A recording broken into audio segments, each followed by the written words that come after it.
It's the same thing over and over again. Every word on the page has already been rewritten. Are we doomed to repeat ourselves? Are there no stories left to tell? Nothing left to say, nothing left to do. No, there's nothing new. Are we just bored? 'Cause the same old story's all you wanna do. I'm pretty sure we're out of ideas.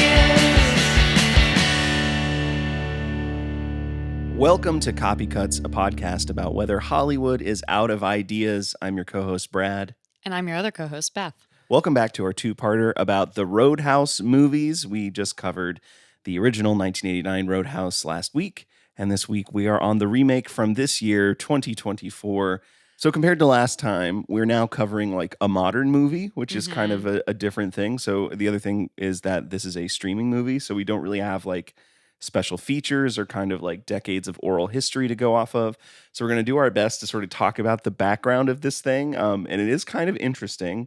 But so our kind of normal questions about like, had you ever seen this movie before? Do you know about none of that exists for this movie. So let's just like dive right into why does this exist? I don't mean that as negatively as it sounds, but it may get there. This version of Roadhouse was released this year on Amazon Prime. This year being 2024. Yes, the year of our Lord 2024. And this was actually in development for a bit under a couple of different, I think always under MGM, but now we're in this weird MGM, I guess, belongs to Amazon. Right. Yeah, that was a very jarring thing to see on their title card that it's MGM, an Amazon company. It's also really weird because Amazon Prime is a streaming service. Amazon now owns, it's called Amazon MGM Studios since 2022, but MGM Plus is also a thing. But then also the ownership like with Paramount is kind of weird. And so MGM Plus and Paramount sometimes have similar offerings. It's just kind of it's a corporate structure quagmire over there. I am sad for Leo, the lion. I believe that's his name. So MGM started developing this all the way back in 2013 to do a remake of Roadhouse. They originally had Rob Cohen directing. Rob Cohen, big old piece of shit. I was pretty sure that's who this was. He directed, I'm trying to see, he did The Mummy, Tomb of the Dragon Emperor. But what makes him a piece of shit, Brad? Sexual abuse of his daughter. Yep. Yep. So big old piece of shit. Don't feel the need to pull any punches there. And also not a great director. He directed The Fast and the Furious, Triple X, The Mummy, Tomb of the Dragon Emperor, Alex Cross. Honestly, I don't understand why Tyler Perry didn't direct that himself. I guess he didn't want to act and direct for that. Just a lot of, kind of garbo blockbusters that are not like regarded as, anything special. Yeah. I guess The Fast and the Furious obviously, has spawned a franchise and stuff, but none of that worth it. So moving right past that, they were going to have Rob Cohen direct it. And so for obvious reasons, he's in director jail. Hopefully forever. So obviously, that is not the case. But originally, they started taking this MMA angle in 2015, and they were going to have Ronda Rousey in the lead role. Oh, that's cool. And like a gender flip and yeah, everything an interesting kind of take. Yeah, that's very cool. I think we maybe mentioned that in the last episode that the remake was initially going to have that. And so then they switched a little bit to Nick Cassavetes to write and direct, and then it just kind of went through the production hell, and then finally with Jake Gyllenhaal starring and Doug Liman directing is how it came together, and that is the film we've got. Boy, is it.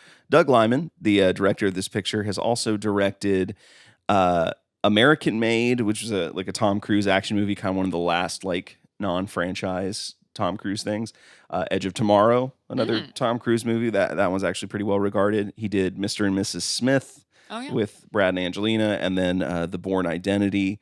So he definitely has some action bona fides, I would say. He also did Swingers back in 1996. So I think that was a pretty big directing challenge because so much of that movie was like the Vince Vaughn improvisational style and all that. So like a pretty good director, some liked movies for sure. Mm-hmm. And definitely things that like we have heard of. Right. The Bourne Identity did kind of change action a bit. You know, the shaky cam stuff, some might say for the worse. Yeah, I was a little bit ill watching this at some points because like I get motion sickness pretty easily and I just had to look away during some scenes of this because of how it wasn't just the camera movement, it was also like the frame rate was They were weird. doing a lot of ramping and stuff. And it's interesting because I think that's different from his Bourne Identity thing. I think it's just maybe modern kind of pre-viz action, it seems. Mm. Like I love the John Wick movies, but I feel like a lot of action movies have tried to steer towards kind of the John Wick style, and they just don't do it as well. And this I think almost has a bit of that, where the camera's constantly following the action, Mm-hmm. but in a way that doesn't feel natural. Yeah, I give me a couple more medium and wide shots in there. Like I don't need POV the entire fight. I'm okay. So that is our director who came on, and then Jake Gyllenhaal. Where are we with Jake Gyllenhaal? Well, I mean, Taylor Swift aged this man. Like you see all of the lines in his face. You know, still very handsome. Swifties don't come after me, but like, yeah. I mean, he looks good, and like I think he's fucking built in this movie. I think he's letting himself age in the right ways as well. He's not kind of doing the It's more Clooney-esque, perhaps, yes. but like with more muscles. Gyllenhaal's been on kind of a weird stretch right now. I would say his biggest thing, obviously, was he was in Spider-Man Far From Home, in which he played Mysterio. That was really fun, actually. I liked that role. Yeah. He was fun in that. And even his, like, the pressers he did with Tom Holland, he seemed to have a very good time doing that. And that, like, was just kind of a fun moment. Around that time, a little bit before, he did this thriller Velvet Buzzsaw, which is kind of part of what on Letterboxd people sort of refer to as the Jake Gyllenhaal as a little weirdo cinematic universe, which I think kind of started with Nightcrawler. So I haven't seen any of these movies, but we had this starts with Nightcrawler, and it's like Nocturnal Animals, Velvet Buzzsaw. He kind of was doing these not arty, but more indie movies where he's playing little weirdos, less so than the movie star stuff he maybe went for earlier in his career. Well, and I wouldn't even say it was all movie star stuff. He's always been a little weirdo because he is in Donnie Darko. Right. He is Donnie Darko himself. Yeah. But I think he's an actor that I do enjoy sometimes. I think he's very good in Zodiac. Oh, so good. And that movie also, there's some interesting stories from Zodiac about like how he basically was just really trying to prove himself and had some weird moments with David Fincher, but also that really works for the character too, because that's exactly what the character in that movie is trying to do. Is like, listen to me, guys. I know about the Zodiac.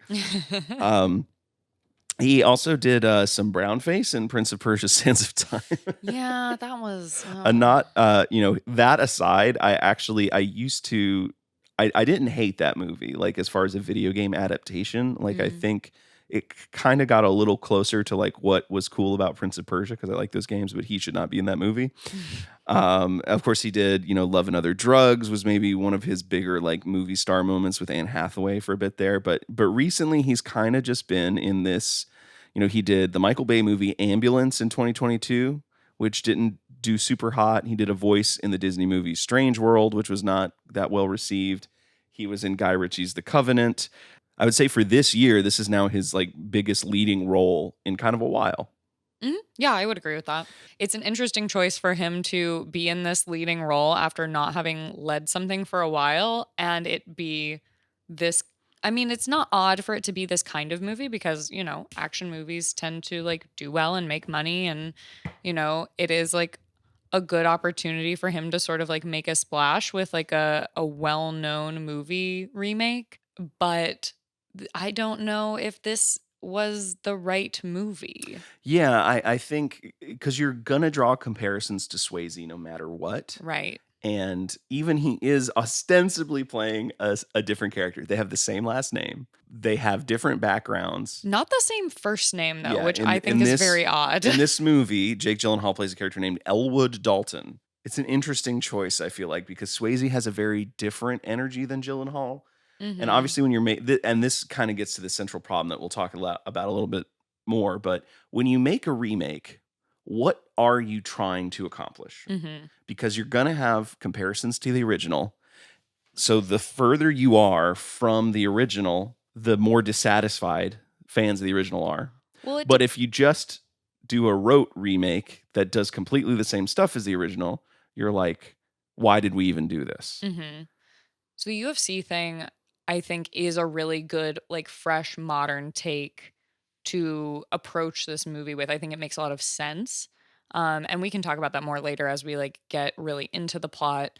But I do think that like that concept is successful. Yeah, I think so. I don't know. We can talk more about that when we get to it, but that is an interesting angle this movie takes. But that Jake Gyllenhaal is playing a UFC fighter who has been kind of swept up in the Roadhouse setup. So it's a little bit different. But I just want to share one fact with you that I learned recently. That is, Paul Newman was Jake Gyllenhaal's godfather, and Jamie Lee Curtis, friend of the show, is his godmother. And we'll be talking about Jamie next week. So and a good bit because she's in a few of these remakes that we're going to be talking about. Oh, well, we're going to be talking Jamie Lee Curtis. So let's keep moving through the cast here. Some of our others, we have Daniela Melchior, I want to say. It could be Melchior, but I'm pretty sure it's Melchior. She has not been a lot of stuff. She's actually the Portuguese voice of Gwen Stacy in the Spider-Verse movies, which is kind of fun. But she was also in the Suicide Squad as like the rat catcher. Actually, technically Rat Catcher 2 because her father's the original Rat Catcher. We don't really need to get it, but that's also James Gunn's The Suicide Squad, not the original Suicide Squad. She was also in Guardians of the Galaxy Volume 3, so another James Gunn. I have actually not seen that one yet. I'm kind of behind on I've just fallen out with the Marvel stuff. She's in Fast X. Fast X, yeah. So she's been in some blockbusters. And Fast X Part 2 coming 2026. That's just Fast XI, y'all. Yeah, you know. Just call it Fast XI. So Daniela Melchior is kind of playing the Kelly Lynch part from the first movie a little bit. She is a doctor or nurse. It's not. I think a doctor. Yeah. It seems like she is kind of in charge of things around there because she's talking about in the scene where we're introduced to her that it's her staff. Yes. Okay. So she's kind of in this sort of quasi-romantic. I mean, there is some romantic stuff. But I will say the nature of the relationship is quite a bit different from the original. Yeah, I think we like made a really good point of talking about this in the first episode. In the 70s, 80s, and 90s, like movies were made for adults. Right. And there was a lot of sex, a lot of nudity, and that is definitely evident in the first Roadhouse. This version, so toned down. I think we see them kiss once or twice. Yeah.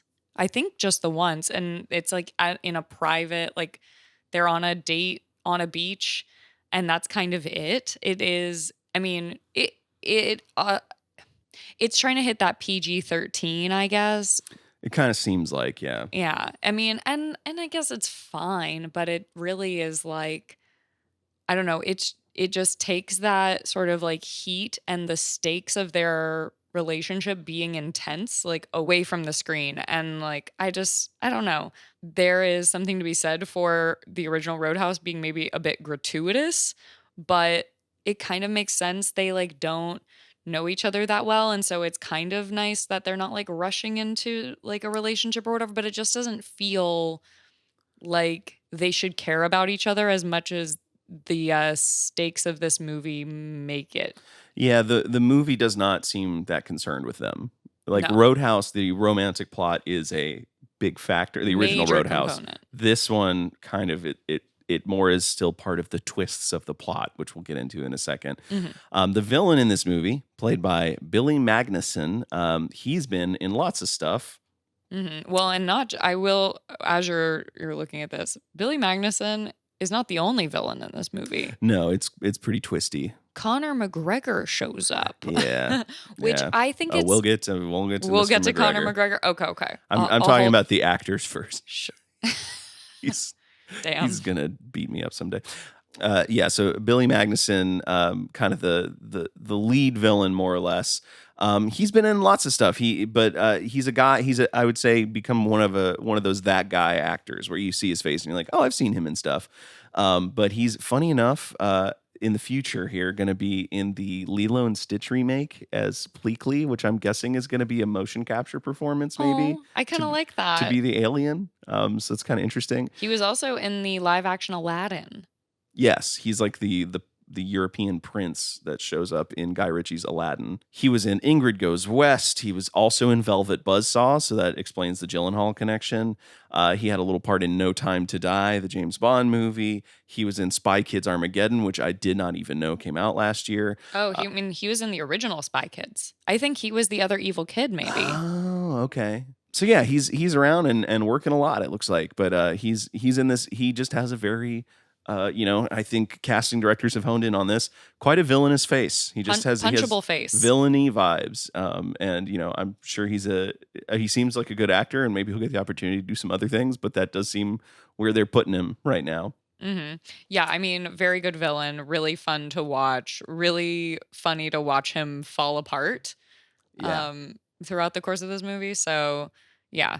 And it's funny to see him in conflict with the other villains in the movie, such as the aforementioned Conor McGregor. Yes. And then finally, the only other I'm going to mention right now is Jessica Williams. She her character owns the Roadhouse in this. So I first knew Jessica Williams from The Daily Show, like a lot of people. Oh, I knew her from Two Dope Queens too. Yes. Yeah. And recently she's been in the Apple TV series Shrinking, a pretty fun show that I watched. Yeah, and she was in two of the Fantastic Beasts movies, the second and the third one, Crimes of Grindelwald and Secrets of Dumbledore. Yes. Yeah. I saw Crimes of Grindelwald, and I don't remember her being in that, but also I didn't particularly like that movie, and I didn't like most of America did not see Secrets of Dumbledore. Yeah, no. Because I think that one tanked pretty hard at the box office for a franchise film, if I remember correctly. Let me check. Oh, this hasn't had $400 million on a $200 million budget, but I don't think that's right, because I remember there being all this hubbub about Warner Brothers like nuking the franchise because it didn't do that well. But anyway, we're not here to talk about the Fantastic Beasts series. We're here to talk about Roadhouse. So let's get into what goes on in this Roadhouse remake and how it compares to the original. This movie opens with Post Malone. That you didn't see that coming, did you? Yeah, Post Malone shirtless fighting a dude. They're in some warehouse witnessing some sort of like underground fights of some kind, and Post Malone is wailing on some guy, and Jessica Williams comes in looking for his character. She's like, hey, can I find this guy? And like, he's in the ring. And so he's like beating up on some guy. And so Gyllenhaal comes in like a hoodie, like completely shrouded, and he's going to go up and fight. Very Assassin's Creed of him. Yes. He starts undressing. He's like, he takes the hood off, gets his shirt off, starts taking his shoes off, and Post Malone's like, I'm not gonna fight him. Like, what are you talking about? There's no way I'm fighting him, and like runs off. And then I'll fight any one of you, but I'm not gonna fight him. Right, yeah. And he gets booed off. Everyone's like pissed, and then Jake Gyllenhaal gets paid out the money because that's how I guess the underground fighting ring works. Is if nobody responds to the challenge, he's like yelling at the people in the crowd like, those are the rules. So Gyllenhaal's leaving with his money, and some guy comes up and stabs him for like, he was like, hey man, I know who you are, and like, I want my money back or whatever. And he stabs him, and Gyllenhaal just essentially shrugs it off at first. He's like, are you sure you thought this through? Yeah, that part was very Swayze of him. Yeah, I will say one thing that's kind of in the original Roadhouse, I don't think him being good at fighting is necessarily what it's about. Like, he's tough and he fights well, but I don't think, like, I never perceived Swayze in Roadhouse as like, well, what is good about this guy is he's very good at fighting. Well, it definitely wasn't the main focus, but I think in the original there was much more mystery for such a longer time. I think at the beginning of the original Roadhouse, we do see that he's tough because he does get stabbed in like the first 10 minutes as well. So, right? In the parking lot? I guess he gets, in his first bar fight, because when he gets the call to come to the Double Deuce, he is like treating he's like treating his own stab wound or something. Right. Yeah, he's doing his own stitches. So I liked that piece of it like as an homage to the original, and that the stab wound comes back again when he, meets the doctor later. And I think like those little touches of the original are really like nice to see and really help the movie shine. And as we'll talk about, not all of it shines, but some little pieces of it I'm like, "Oh, I really like that." I will say overall with this movie, like the first maybe hour of it, I'm kind of like, oh, this is a Yeah. decent angle on how to do a new kind of Roadhouse. Yeah. I think that drops off pretty severely, and we'll cross that bridge when we come to it. But Jessica Williams comes out and finds Gyllenhaal in the parking lot, and he is treating his knife wound. So the guy who stabbed him like runs away because he's just like, who is this monster who I can stab in the stomach and doesn't respond? So Jessica Williams finds him out in his car. He's like duct taping up his like knife wound, and she's like super grossed out by it. But she's basically pitching him a job. Like, I came here looking for Post Malone, but I have this crappy bar that I need some help with, and I think somebody tough like you could do the job. Yeah, so I would say like this is the first major difference between this movie and the original is, you know, Jack Dalton, Patrick Swayze's character is a trained cooler. Yeah, already. And like known for that specifically. Whereas, Jake Gyllenhaal's character here, Elwood, right? Yes, Yes. Elwood Dalton. Elwood Dalton, he is just a tough guy who, who is just around, I guess. They also, this Roadhouse is in Key West, and she says like Hemingway used to go there, and Ernest Hemingway. And I like maybe the first blush of really bad dialogue, I would say. And it's just funny because I think like I can't remember exactly what Jake Gyllenhaal's little piece of dialogue is right after that, but it sounds like he doesn't know who Ernest Hemingway is, and whatever his response is like good for him or something like that. Like Gyllenhaal turns the job down at first. He's like, I'm not interested in any of that. And so he goes, he sleeps in his car. Some cop wakes him up and is like, hey man, this isn't the Holiday Inn or something. I forget what she says. Yeah, she says it's not the Holiday Inn. And so he moves his car, and as he's driving in the middle of the night, he stops in front of some train tracks and hears a train coming and decides to park on the train tracks. Turns his car off and is gonna kill himself by sitting in the car on the train tracks.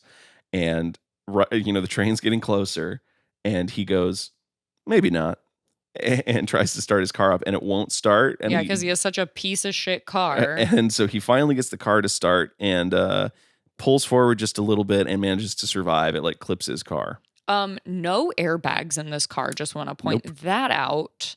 Yeah, fully like takes off the front, like the train takes off the front of the car, first little action scene, the car sort of like spins around and he's like holding the steering wheel. No airbags. And not a scratch on him. This is a thing that I think is very different from the original Roadhouse, just character-wise, is Swayze's Dalton is competent and collected. And is never, and is like, when we find him, he does a job and he's called to do a different job. And he is at no point like brought low by circumstance of his own life.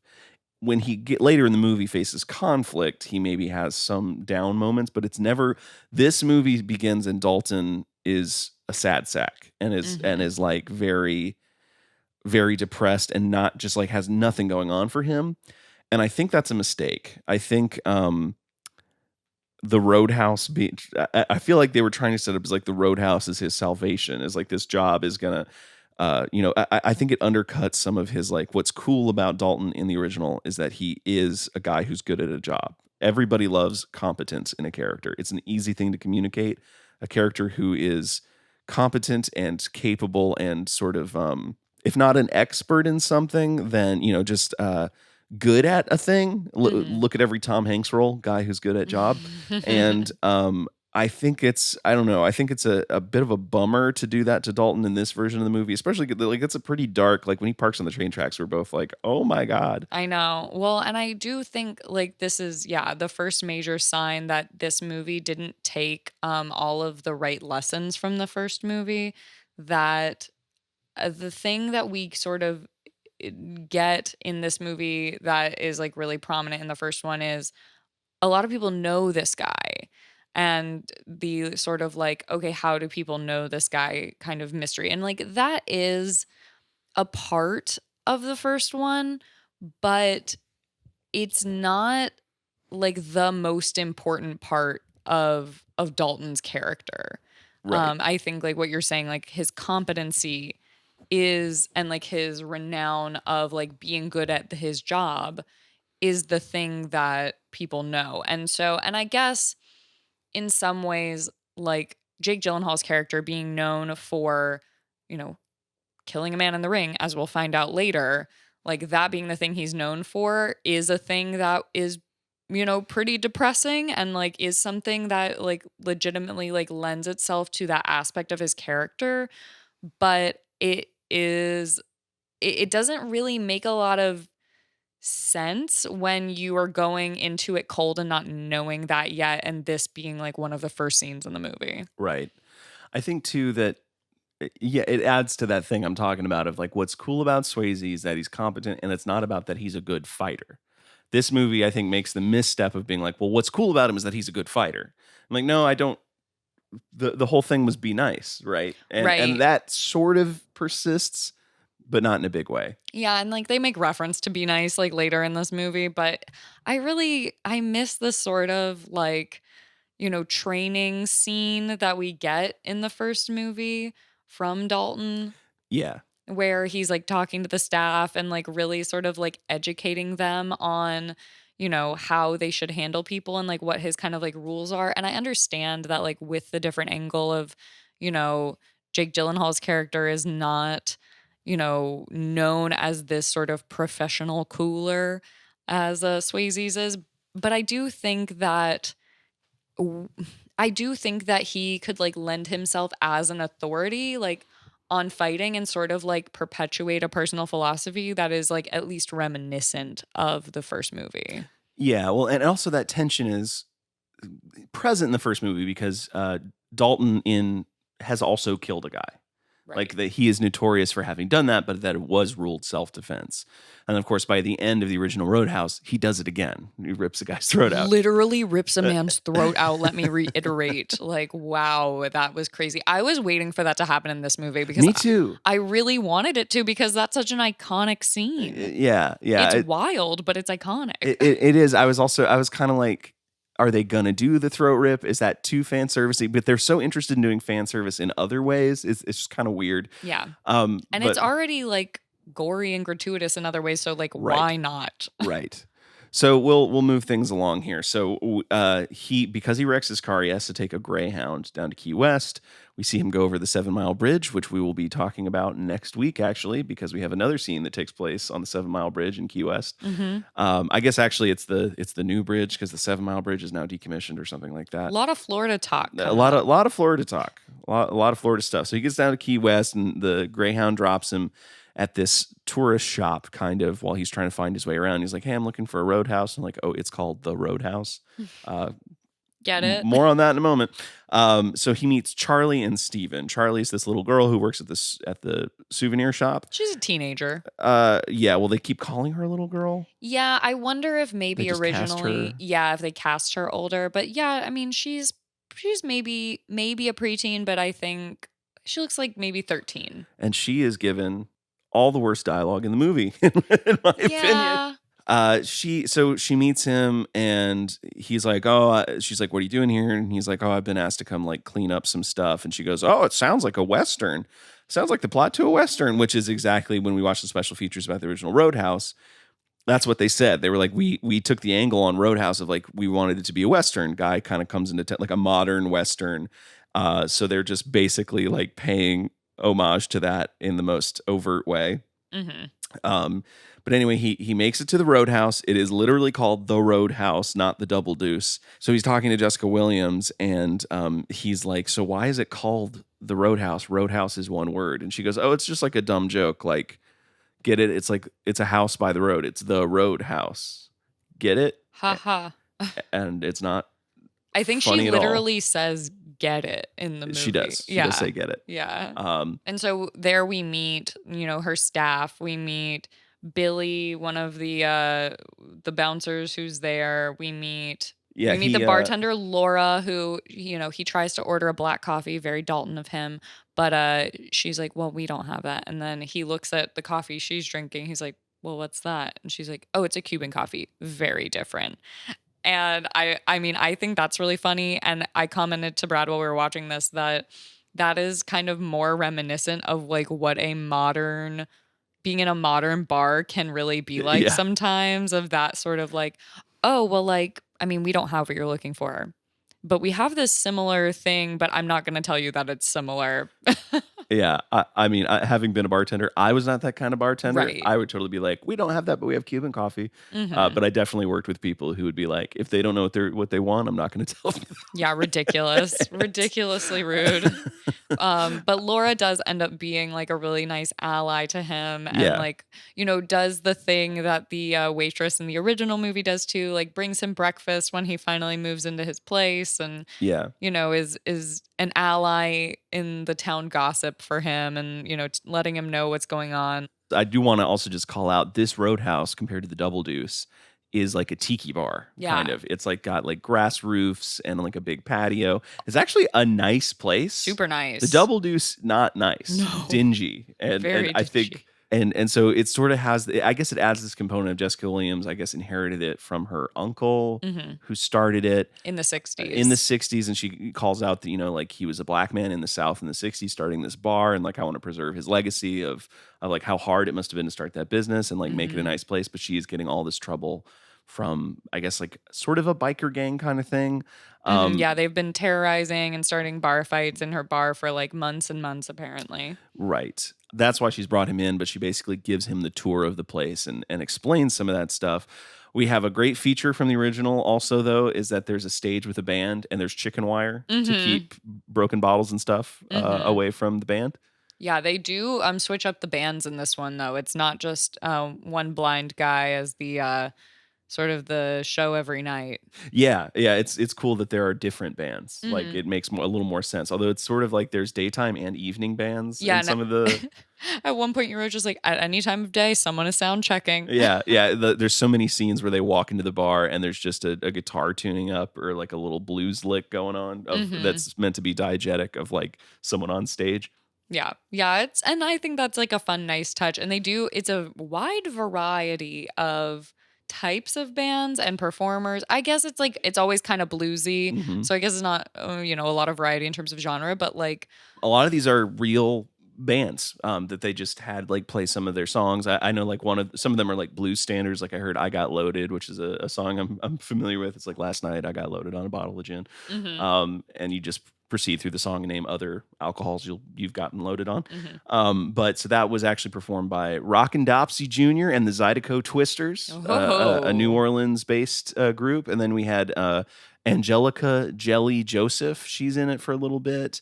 I'm not going to hit all the bands, but like these are real artists that are featured, and it's kind of cool. It's a cool way to like put your, they're like Gyllenhaal poses with like the Zydeco Twisters. Like there's a picture of them together and stuff. It's kind of a cool opportunity for a band to be in a movie like that. Yeah, very cool. So the first kind of night at the Roadhouse, he does the Dalton thing from the first movie, and some fights start breaking out, and he kind of just observes at first. And it's more just like normal bar fights. But then these bikers show up, and they start kind of causing more severe trouble. Roughhousing the waiter / bartender Billy, and kind of harassing customers at the pool table and stuff like that. Some really bad dialogue, like where I forget exactly what happens I think it's in the fight, and he says like "clean up on aisle 4." Yeah. Just the worst. And so, yeah, when the biker gang is harassing the people at the pool table, the main um, gangster, Dell, starts breaking pool cues. And so Dalton then steps in. He's And like trying to get them outside, and they won't go at first. right at first. And then he goes, "Oh, like, are those your bikes outside?" And my favorite of the little minions who are who are part of this motorcycle gang, who has like the best lines in this movie. He does. He kind of steals it. He really shines in this movie, actually. Yeah, he says, "Mine's the red one on the right." That's Arturo Castro, who kind of gets a lot of the comic relief lines. So they all walk outside to find the bikes, and Dalton doesn't end up doing anything to the bikes. He's just like, I wanted to get you guys outside. And then is like, before we get started, do you guys have insurance? And Dell's like, funny, haha, like, where's the nearest hospital? And then Arturo Castro responds, oh, it's like about like 25 minutes away. And so it's kind of playing on that sort of like, he's nice. He wants to make sure they're going to get medical attention and stuff. So, but also everybody comes out to like watch this fight. And so the fight begins, and at first Dalton is only slapping them. It's a GoldenEye 64 slappers only. Then he switches to punches as it goes. I would say that the fight choreography is not great. Yeah. And I think part of the problem is, as we already touched on, like some of the action in this movie is super ramped where the speeds are changing. I did read there's maybe some CGI use stuff, particularly in like the fights in the end. And it feels very weird.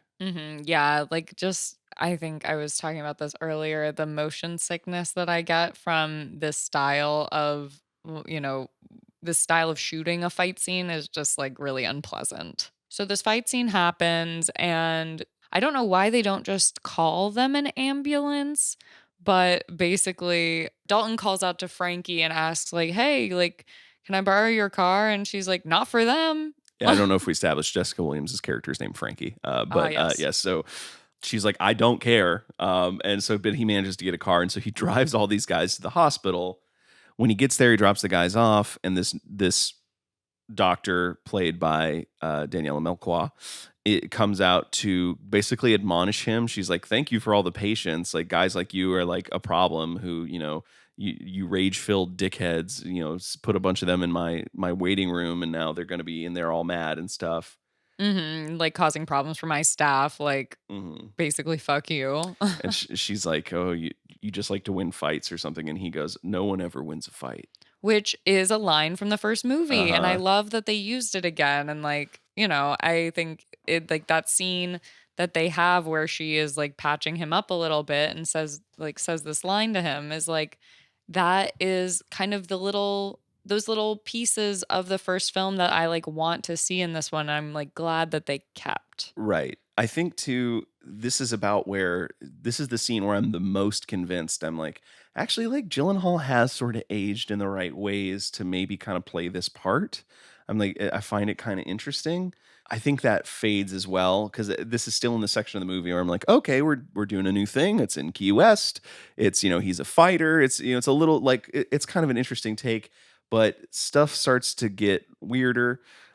He ends up living in a houseboat, and so he gets it from Frankie, and she says, "My uncle named it too," like off the Roadhouse joke, and it's just called The Boat. And so he like cleans it up a little bit and lives in there. And when he's sleeping at night, we keep seeing these flashbacks to when he was a UFC fighter. We don't learn till later sort of the exact significance of these flashbacks, but I mean, when we see them initially, it's him like really getting like wailed on. Frankie attributes it to boat dreams, that when you're on the water, you have weird dreams because of the motion. And I just thought of the Jimmy Buffett song "Boat Drinks." I don't. That's all I have to say, really. Is boat dreams. Boys in the band wanted boat dreams.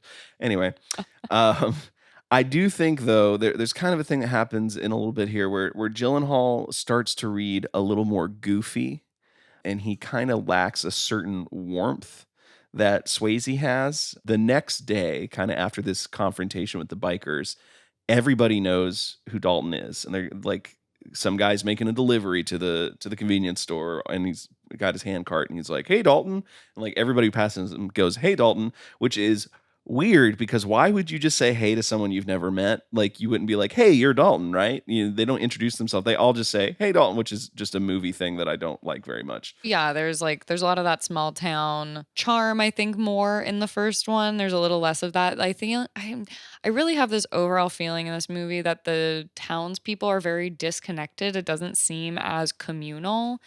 Like, for all of the talk about, oh, Glass Key is so different. Glass Key is such a community.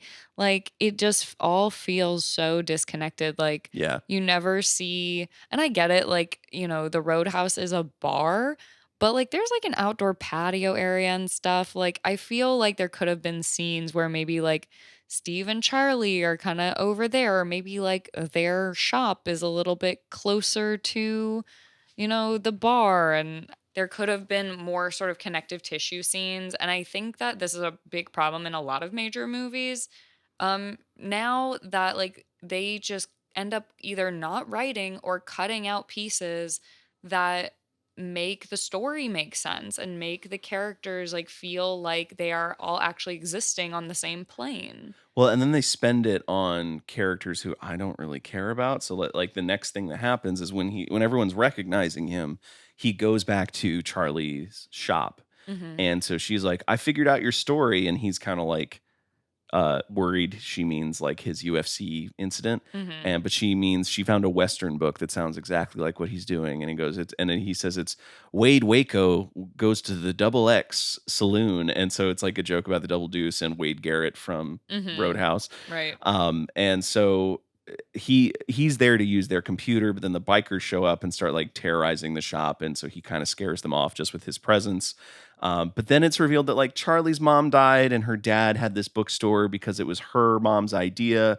And I will just say, like, Charlie has 3 scenes in this movie, and we're spending all this time like developing her, and it does not do anything to add to that feeling you're talking about of Mhm. like feeling like this is a lived-in place. Yeah. Everything still I know about one thing. I don't know about like, and obviously this is maybe not the most apt comparison because it's a TV show, but I think of like how in Schitt's Creek, you really start to feel like it's this Mhm. small town and you learn what everybody does and they all do 4 things and kind of, Mhm.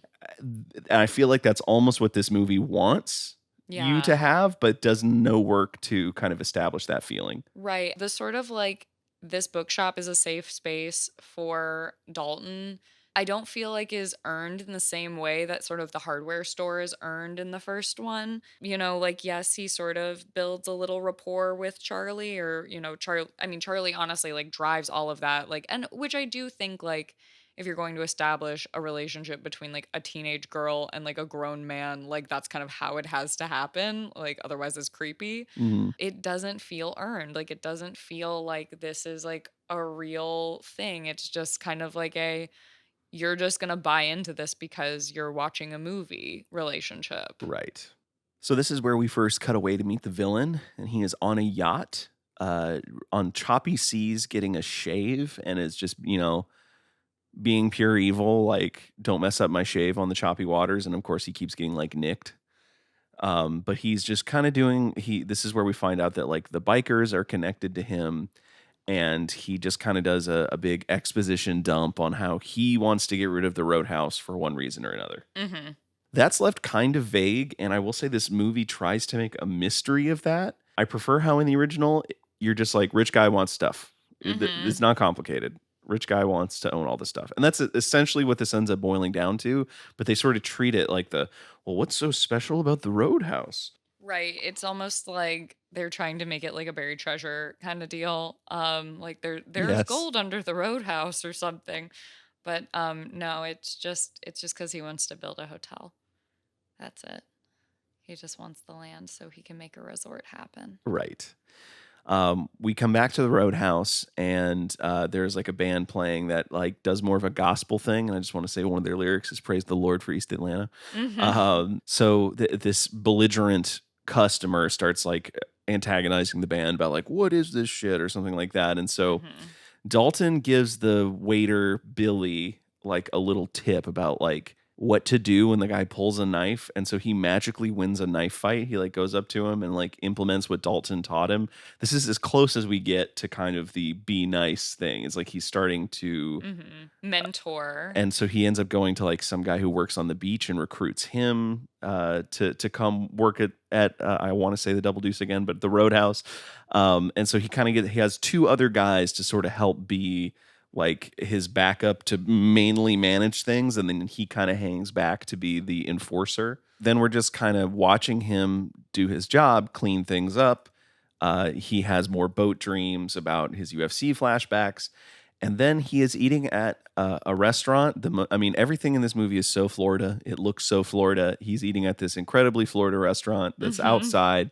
the doctor character returns and they sort of have this little exchange. They are talking about he's having a conch chowder and he says conch and she goes, it's conch, not conch. Yes, it's like this little.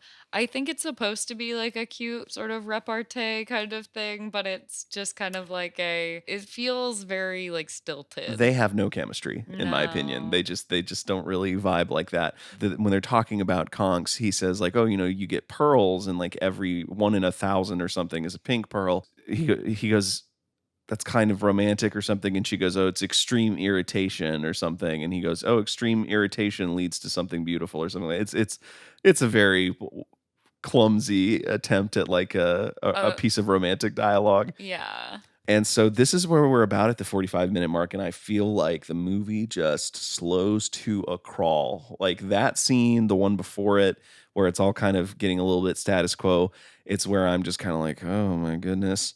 Later on, he's walking down the road. He walks everywhere, which you can't walk places in Florida, but he does. And so he is hit by a car. Dell drives by in a pickup truck and tries to run him off the road, but he ends up like jumping in the water. The truck falls off the bridge and almost crushes him in the water. But he gets away. He gets back to his houseboat, and Dell is still waiting there with a rifle. And so he manages up fighting him. There have been these hints along the way that there is a crocodile living in the water. Right around the boat. And this is something I need to clarify, but I'm pretty sure. So I don't know if there are crocodile. I think they mean alligators, but I could be wrong. It just sounds better to say croc than alley. But they just make reference. I guess you could say gator, but.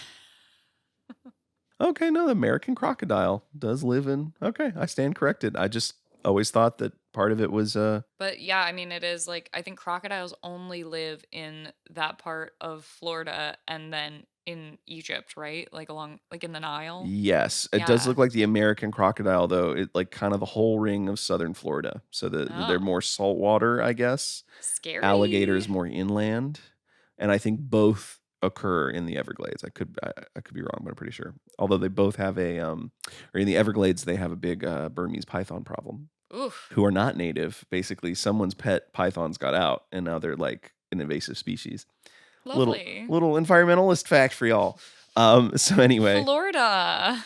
there have been all these warnings that there's a crocodile in the water. And so Dell gets knocked into the water and he's like, what are you going to do? Kill me? He goes, no, I'm not going to kill you. And he tries to help him up. But then the crocodile surfaces. And I will say when he gets hit by the car, the CG is really bad. There's several places where there's some bad CG. The crocodile, they obscure it just enough. I think it actually looks pretty good. And I wonder if some amount of it, if they had like a real tail to sort of flap in the water. I'm thinking of like in Ed Wood when they have the octopus arms. I was thinking about that too. Bela Lugosi's just fighting this crocodile. Yeah. That is, I did think it looked really good. I thought that this practical, and in general, I just really would love more of a return to practical effects rather than relying so much on CG. Just because I think often it's like a combination is really successful. Dell gets eaten by this crocodile, and the next day the police are there, like, because I guess Dalton just reports, like, hey, this guy tried to kill me, and he fell in the water and got eaten by a crocodile. And the marina captain, whose dog got eaten by the crocodile, he was like, they're never going to find the body. Crocs hide their food. And then he goes, and he's like trying to unravel this mystery of like, what's the big deal? Why do these guys have such a problem with me? Because like I'm just trying to enforce vigilante justice. Crazy. And but the cops aren't doing anything, which they do mention several times in the movie. They're like, the cops don't care about this shit. And so the marina captain says, well, it's probably got something to do with drugs. He's like, drugs are all we got down here. Why do you think they call it the Keys? One of the better lines in the movie. Yeah, all the side characters got the good lines. Yes, they do. So there's this mystery that so he goes back to the shop to research more. He uses their computer. He's trying to figure out what could be going on. There's more meta commentary about what kind of Western he's in. Charlie's like, oh, it sounds like more of a Western mystery. I'm like, stop talking about it being a Western. This was cute one time. And, no more. So then we are finally introduced to Conor McGregor. It appears he is in Italy. He has been, it seems like, caught stooping someone's wife. And so he's like running away. He's completely naked. He's walking stark naked through the streets of Italy. So the reason Conor McGregor is brought on the scene is essentially Brant's father, Gerald, is in prison. We never see him. He's off screen the entire movie. But he basically he is the landowner for all these things, but he got sent to prison for some sort of thing. And so he is trying to get Brant to cooperate with him, but he like hangs up on him, throws his phone out in the ocean. And so he ends up calling McGregor. So when we meet McGregor, he is receiving the call from Gerald in prison because it's like you're getting a call from blah state penitentiary. McGregor, his character's name is Knox, just Knox, and he has it tattooed 3 times across his belly. And also has a necklace with the name on it too. Yes, and really into himself, huh? And you know what's really interesting is this is a fun fact about the production of this movie. They didn't have to direct Conor McGregor at all. They just sent cameras to follow him around doing what he normally does, and that's what he does in this movie. Oh my God. He basically Conor he shows McGregor. up. He gets a car. He's driving incredibly too fast, and he like shows up to where the biker gang is hanging out, and he like rams into all their bikes with this like Lamborghini or some nice car. I didn't pay attention. And he's just basically like, I'm here to lay down the law and finally take down this guy because you guys are failing so bad. In the meantime, Dr. Lady shows up in a boat to Dalton's houseboat.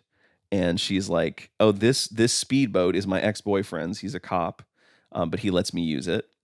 And so he gets in the boat with her and she takes him out to a sandbar, like in the middle of the water. And they just kind of sit in like beach chairs on this sandbar. And they're drinking Blue Moons, which I'm like, that's not a beach beer. What are you doing? It's pretty weedy. It's a Yeah, I want a Corona with a lime on the beach or a Modelo. Like, I want a Mexican lager if I'm gonna be like sitting out there. Yeah, you know? for sure.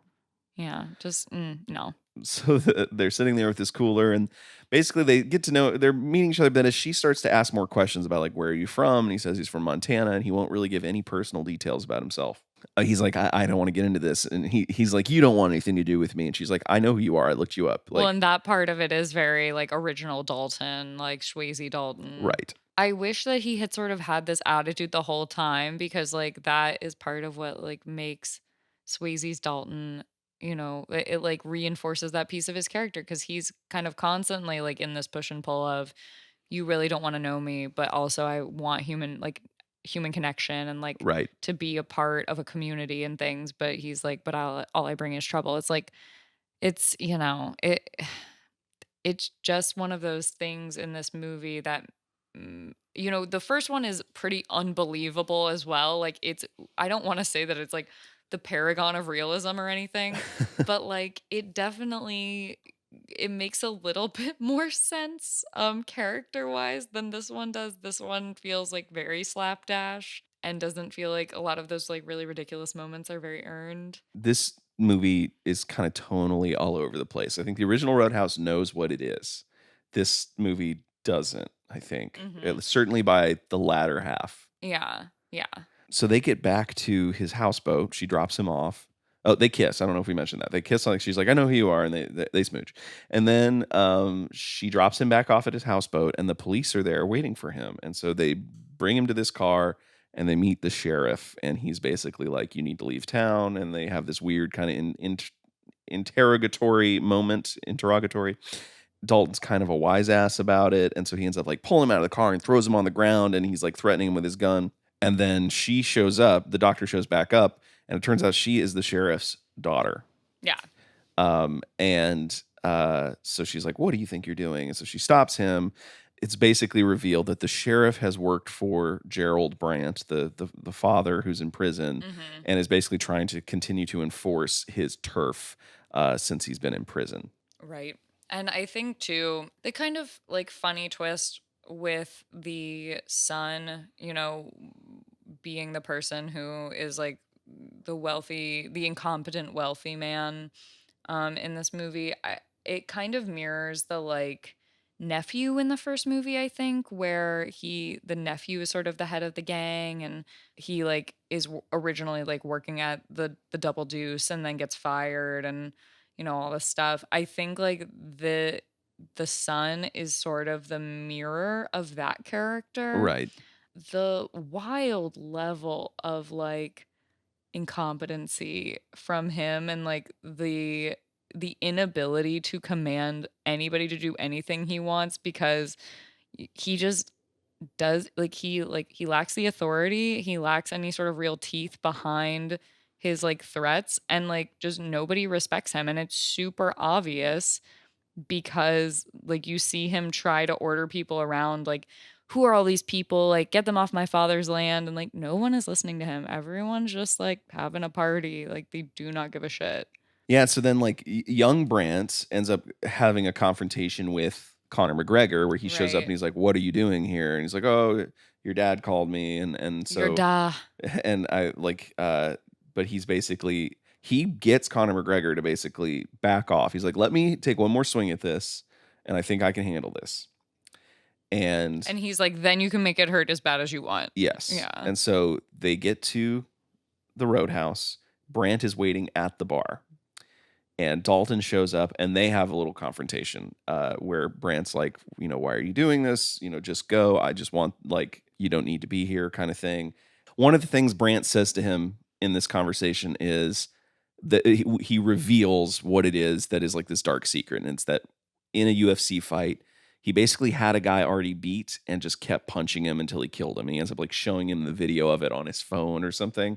And he was their friend. He was like, he says, you were even friends, right? And you ended up like killing him. And so during the course of this movie, that's what I kept, yelling in the background as I was trying to make this fun for myself. Because by the end of this movie, it's nothing fun about it to me. Yeah. Yeah. So that kind of leads into this idea of like he's pushed too far, but then that mystery is kind of revealed to us, which we all pretty much had already put together. Mm-hmm. And Dalton stands his ground, Brant leaves, and McGregor shows up and he starts terrorizing the Roadhouse. He like tears through the chicken wire and like tries to get to the band. I love that in all these scenarios, the band never stops playing no matter what. As McGregor is kind of terrorizing things, the other guys start to try to do something, but he is just like wailing on the two recruits, the waiter and the guy he found on the beach. And like Dalton does not immediately step in with McGregor, and it takes too long. I think both of us were like, why is he not doing anything? Right, because McGregor is obviously a whole other animal, like in Right. this situation. Someone literally, so this spreads and like more people get involved in the fight. Someone literally yells "bar fight" like it's Max Keeble's big move, and we're gonna have a food fight. And it's just all this speed ramping, and then finally Dalton intervenes, and they have this fight that I think this is where you got the most nauseous, because they do this like speed ramping thing, and then it weirdly switches to Dalton's POV for a second, like it does this like first person shot where he's getting punched by McGregor, kind of weird. But then basically, this kind of transpires, and they get away for a second. And Dalton says, he's like, I'm afraid of what happens when I'm pushed too far. And this is basically when he tracks the biker gang back to their place. He goes to the pool, and there's one guy waiting there. I think either Brant or the sheriff had earlier asked him, like, aren't you afraid, or something like that. And so this guy at the pool goes like, aren't you afraid? And he goes, you're the second person today who's asked me if I'm afraid. I'm afraid of what happens when I'm pushed too far. Mm-hmm. And so then this is the most reminiscent of the throat. The throat. Sort of. I wish that he had just done it here, maybe. Yeah, but he ends up just like killing this dude. Like he breaks his I think he breaks trachea? Yeah. Oh yeah, he punches him, and he even says he knows what bone. He's like, I just broke this bone. The hyoid bone. Yes, and you're not going to be able to breathe. And then he falls in the pool and just lets the guy die. It gets really dark from here. Like there's a little moment of levity where he's like loading the body in the back of a truck or something, and it's just like not as fun as the first one where, Dalton like is driving his car basically almost up into the house. Like I felt like that sort of standoff where he like confronts all of them. Well, I guess Dalton isn't in the car, but he like sets his car to like try to drive into the house, and then the guards have to like do a little standoff, and he sneaks around. Yeah. Like that was cooler. But there's a little moment where he's loading the body into the truck, and Arturo says something like, "Oh, hey man, we're cool." Like he's like, I'm about to leave and never come back. So he ends up like going to the beach where he's learned that the cops are making this money drop off with Brant, and he goes to the beach, finds this cop, takes him out like he's Jason Bourne. He takes the cop's gun and he shoots the already dead guy that he has, And he's like, "Oh my God, you just kill him?" And he goes, "Oh no, he's been dead for hours." And then Which like they could prove with forensics or whatever. But anyway. so he's trying to like frame the cop for killing him, and I think he ends up killing the cop too. And No, he knocks the cop out and That's tells right. him that he won't remember because we've been talking for about a minute, but I know what a concussion does to a man and blah blah blah. And then later he's talking to the sheriff, and the sheriff is like, "They kidnapped my daughter and everything, like you have to get him back." And he's like, "I know that you knocked the other cop out and that you have the money and everything." And he was like, "Well, no, you don't know that." And he was like, "Yeah, he said you were talking about he said you mentioned that he was never going to remember any of this because of his concussion." Yes, And right. that was really funny, and he kind of like fesses up immediately like a kid who's been caught. Uh-huh. And I thought that I did feel like that little like piece of comedy was like a little bit successful, because I do think that in the first one Patrick Swayze's character is like a little woo woo, and everyone just kind of like buys it all the time. Yeah, I mean, he And does his Tai Chi and all that stuff. right, exactly. And I felt like this was sort of a little moment where Dalton is like trying to be an authority on something and he like gets caught. He's just like, "Oh, well, I guess that didn't work. Oh, well." And like just kind of like moves on. And, like, they keep going with the plot. I thought that moment was fun. Yeah. Basically, when he finds out from the sheriff that she's been kidnapped, he's like, "I have to go intervene and get to Brandt's yacht." So he goes looking for the boat that belongs to her ex-boyfriend. And it actually starts with the ex-boyfriend walking down the marina, and he's on the phone. He goes, "Man, I just love polishing my boat. It's my favorite thing. I love how shiny it gets." And then he sees Jake Gyllenhaal taking his boat. And he's like, "What are you doing, man?" And he's like, "Oh, I just need to borrow this for a second." And they have this kind of weird, like, he goes, "I'm a cop. You got to," and he's like, "No, I'll bring it right back." Yeah, we never like learn about this guy at all. It's his one moment. I just think it's a very cartoony, like, "I just love this thing. What? Oh no!" Yeah. It very is. It's that. Like, it is very much that. So he ends up he finds the yacht, and we have seen him at this point, like wrapping a stick of dynamite together or some explosive. He gets the boat to the yacht, has this confrontation with Brandt. The sheriff is already there, and the sheriff's like, "Oh, she's not kidnapped." And Brandt's like, "Actually, she is. She's in the boat." Does he say that she's on the boat? When I thought he just said like, "Oh yeah, we did take her," but like they don't even know for sure that or like the audience something doesn't like know. that. And so, but it basically is just this big final like standoff where they're like, you're done here, man." And then he has to hit the button several times and blows up the boat that is near the yacht, and like explodes part of the yacht, and it starts flooding. He has to go down into like the bowels of the yacht to go rescue her. He gets her out. They end up on another boat. There's this whole chase scene where they're like fighting on boats. Some really bad CGI where they're getting like tossed from boat to boat and stuff like that. And we end up basically back with the boat crashing into the roadhouse. It goes back under the 7 Mile Bridge, and then they end up back over there. Then we have kind of this big fight with McGregor. McGregor ends up stabbing Dalton in the exact same place that he got stabbed at the beginning of the movie. And they would just have this really long drawn out fist fight. At one point, Brandt arrives and McGregor just straight up murks him, like just like snaps his neck, which Yeah, that was wild. And it like you don't see it fully like in focus or anything. You see it from Jake Gyllenhaal's point of view where he's like stabbed and like really like woozy feeling, and it's just kind of like it's like very blurry, and it's just like, "Oh, all right, I guess the guy with the money's dead now." Yeah. So basically, as this fight goes on, an Enter Sandman cover starts in the soundtrack, and then they just have this big shirtless fight. And it's just gross, frankly. It's not like particularly good action. It gets really bloody, and like, it just goes on until, it kind of looks like McGregor has the upper hand. Then Dalton gets together and ends up like stabbing pieces of broken wood. Yeah, like all of the debris that's kind of because the around boat has them. crashed in and all this stuff, and so he ends up killing McGregor. Not McJagger. I wrote in my notes McG, but McG is the director of some not great movies. Oh, one line that I did want to point out from the boat fight was at one point Conor McGregor goes, "Oh, it's like we were in our own little octagon," and Jake Gyllenhaal goes, "Who taught you shapes?" Yes. Also one of the better comedic lines. Yes. So he ends up stabbing McGregor with these wooden things and basically ends up killing him. So basically comes back around to the thing he feared. He's been pushed too far. He's been killing all these people. And then Dalton is there, and the sheriff and Ellie. That's her name. I've been calling her the doctor the whole time because I couldn't remember her name. But I finally remembered. Ellie was her character's name. Ellie and her dad, the sheriff, show up, and they're like, "You need to leave." And so he like gets ready to leave. And we have a brief scene where like Jessica Williams and the other staff are like, "We can clean this up, right?" And it's like all just destroyed from the boat crashing into the roadhouse and everything.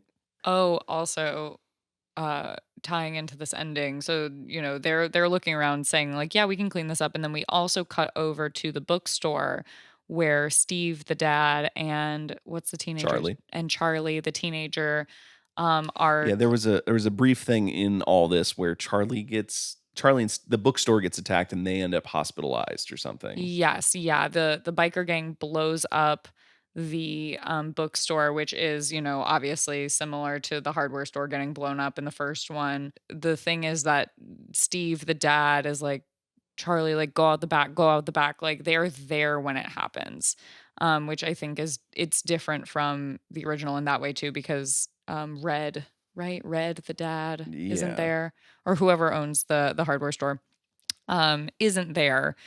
So there's no worry about there being like that casualty. Whereas we as the audience have this moment of, oh shit, because when we see the biker gang come up to the bookstore, Steve and Charlie are in the bookstore, and Charlie like has her bat. She's trying to defend her mother's store, and Steve is just trying to like get her out. So we don't know what happens to them until the end of the movie when we find out they've been in the hospital. So at the end, he's getting ready to leave. He has one more like send off with Charlie and Steven, and he ends up getting back on his Greyhound bus and leaves. And then we have a little cut to this giant suitcase of money that he's left in the bookstore for them. Yes. To rebuild, and get the shop back up and running and again. then ends on the 7 Mile Bridge again. Mm-hmm. And so that is more or less what happens in 2024 Roadhouse. Roadhouse 2024.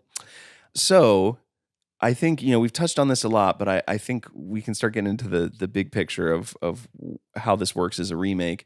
It started and I was pretty much on board. Mm-hmm. Like I kept an open mind and I was like, I was on the boat. Yeah, if I was in the Roadhouse. If they're gonna do this, like taking a slightly new angle, but riffing on the idea, I think this works. You can even sort of see that in the original Ronda Rousey idea, that if it had been her, it'd be like, we can kind of tweak this thing, but keep the concept similar. Mm-hmm.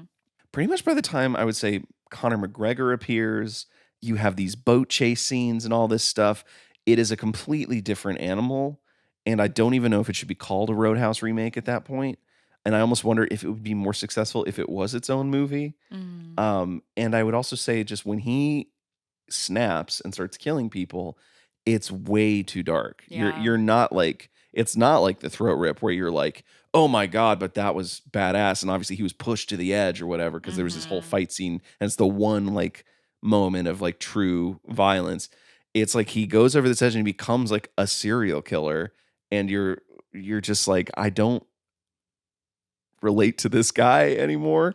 And right, as much as I maybe did before, but even so. And tonally, the original Roadhouse is goofy, and they try to keep some jokes in this, and a lot of them work. Mm-hmm. But I think they overall are like, we're trying to make a modern action movie, and that's not what Roadhouse is. Yeah, it's kind of like the writers got concussions halfway through this movie and just changed the entire course of this film. They were method writing. Yeah.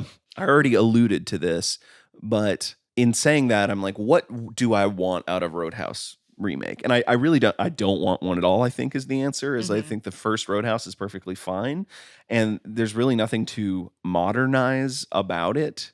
And I think what I'm kind of wondering is there a version of this that if it managed to maintain kind of the tonal balance it has in maybe the first half hour, if it would work, or if there's ultimately just nowhere for this to go because this is a bad endeavor? So, I mean, I agree with what you're saying. I think like it does a couple of things successfully in modernizing it. I think setting it in Florida, really like good idea. Yeah, Like, I think so too. because I think like 80s Midwest, like I said this when we were, talking about the original Roadhouse, but I'm like, this is what the Footloose town was afraid of. Like you see like this sort of like Midwestern town setting in a couple of 80s movies. And I think that like tonally the modern equivalent to that is like sort of the small Florida or like a small like beach town kind of community where things are very small, but there's still like I don't know, there's like the ocean as a character, you know? Right. You know, you have sort of like the environment as a character in this case. And I liked that. I did think there were some really fun homages to the original. Like there's some like dumb, weird, corny stuff in here that like is similar to the original. But Right. like my biggest problems with it, like you were saying, it ultimately they're trying to make it a modern action movie, and it to me just became a bunch of really boring fight scenes that I physically could not watch in some cases because they were like making me ill. And then that the female lead has basically no plot line. Like we don't Yeah. get anything about her, Nope. which I think the 80s movie did. Only her relation to other male characters, her boyfriend and her father. Literally no Bechdel test passing in Well, I think there's a scene maybe where the bartender and Jessica Williams are talking about the bar. Yeah. So I guess maybe that it passes just for that. I guess if we gender the bar, then maybe they still wouldn't pass it. But, you know, as of now, bar is not gendered. So, but yeah, like in the first movie, we get a lot more like richness of like the female lead and like her life Yeah. and like her More fully relationship. formed. Yeah, like her relationship to the town. I just think like the way that they sort of split this out was just not very successful. And I really like Jessica Williams as the bar owner. I think like that she is really successful in the sort of limited capacity that they gave her. Hmm. Um, but I think part of what makes the original one successful is that, you know, even though the bar owner, like the Double Deuce owner in the original, is like this kind of like impotent, like wimpy guy, he ultimately has other townspeople like who are there for him in the final scene where they all like stand up to the rich guy. And I really feel like Right.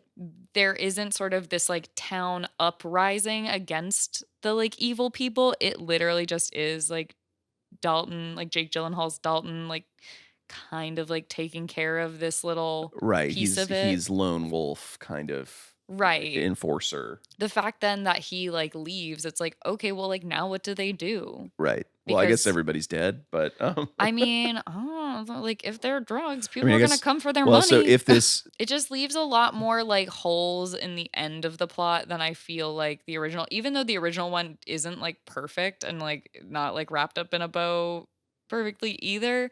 I feel like with this one, it's a little bit more like, well, like, okay, yeah, I guess they like clean it up and then just keep going. Yeah, I mean that's a And- really good point. There is no sense of Glass Key coming together, even though there is sort of reference to like it's a small town or whatever, and no, like Yeah, as you already said, it doesn't there's feed no that. connective tissue. Yeah, and I think tonally it just really struggles with being what the original Roadhouse was, which is kind of that Western, but there's a bit of like it's a little goofy. There's a little comedy to it. It's a very difficult tone to pull off. Like Mhm. it's kind of all over the place. That's why it's maybe thought of as kind of a bad movie, is because if you're not ready for the whiplash it sometimes does, you're not going to be on board. And so, and I don't think it walks that line at all. I think it starts close. It's Mhm. and you're like, this is a modern version of it, could work. Right. And then it gets just too dark. Mhm. I think it's a misstep to make him mostly a fighter. Mhm. And then the set pieces of this movie are entirely too big for this. Like Roadhouse should be contained to like simple things in a small town. And I think like boat chases and all that stuff just really goes too far afield of like what Mhm. the core of that movie is. And so I think we're getting at something, which is when you're remaking, it's difficult to know what you're going for. And I think the way this fails is it abandons too much of the spirit of the original thing, that I think as long as you keep that and Mhm. you can do new stuff, it loses sight of what that is, I think, and becomes its own movie, which sometimes can be a good thing. Mhm. But in this particular case, I think does not become a good new movie. Right. Yeah. Yeah. It's unfortunate because like I do think there could have been, you know, a really, really good movie in here. And I think too what you're saying about like it being contained, I think the containment of like a small town is like a thing that could have really helped. And I think they picked like a fun, like cool location that's like Yeah. still isolated. But yeah, I just, it just kind of didn't hit the mark for me.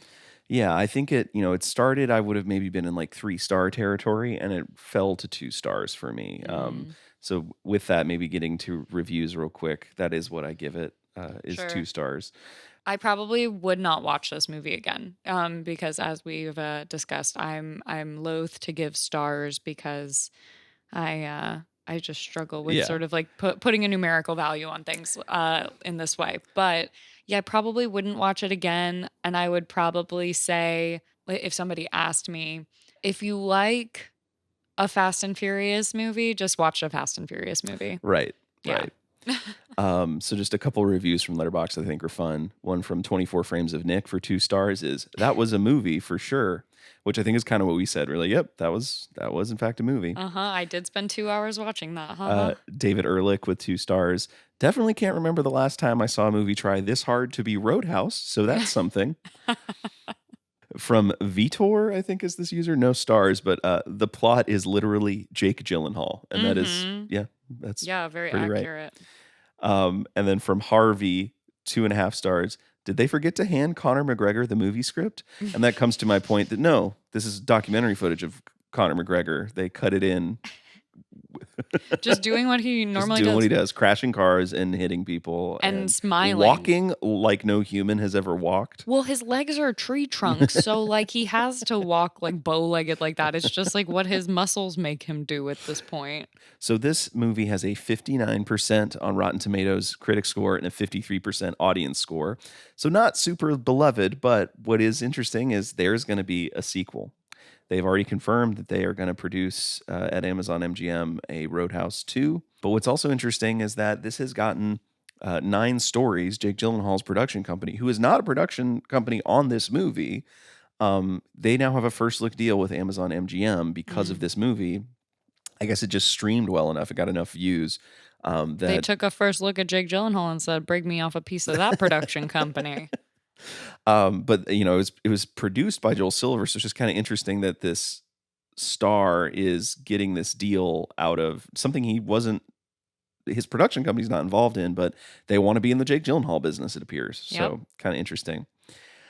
But that, I think, is going to do it for Roadhouse. We're hitting the road. We're hitting the road. In we're a Greyhound bus. We're leaving the house. Thank you all so much for listening. Next week, we are going to be covering, in a rare combo episode, La Totale and True Lies, the James Cameron, Arnold Schwarzenegger action movie. Mm-hmm. So join us next week. Thank you so much for listening. You can follow us on social media at Copycuts Pod. We're on Letterboxd, where we log the movies we've been watching as well. Oh, are we on Letterboxd? We are on Letterboxd. Wow, I need to follow us. Thanks for listening. We'll see you next time. Bye, everybody. Roadhouse. Thanks for listening. Copycuts is a co-production of 5 Times Media and Signal Conquers Noise. It's hosted and produced by Beth Marcinko and me, Brad Gerke. I usually edit the show as well, but sometimes so does Beth. Thanks to Emily Backus and Mom Friend for our theme song. Our outro song is Pale Imitation by Tyler Key. Follow us on Instagram and Letterboxd at CopycutsPod, or find us at copycutspod.com. Please subscribe and leave us a rating. It really helps other people find the show. Thanks again for listening.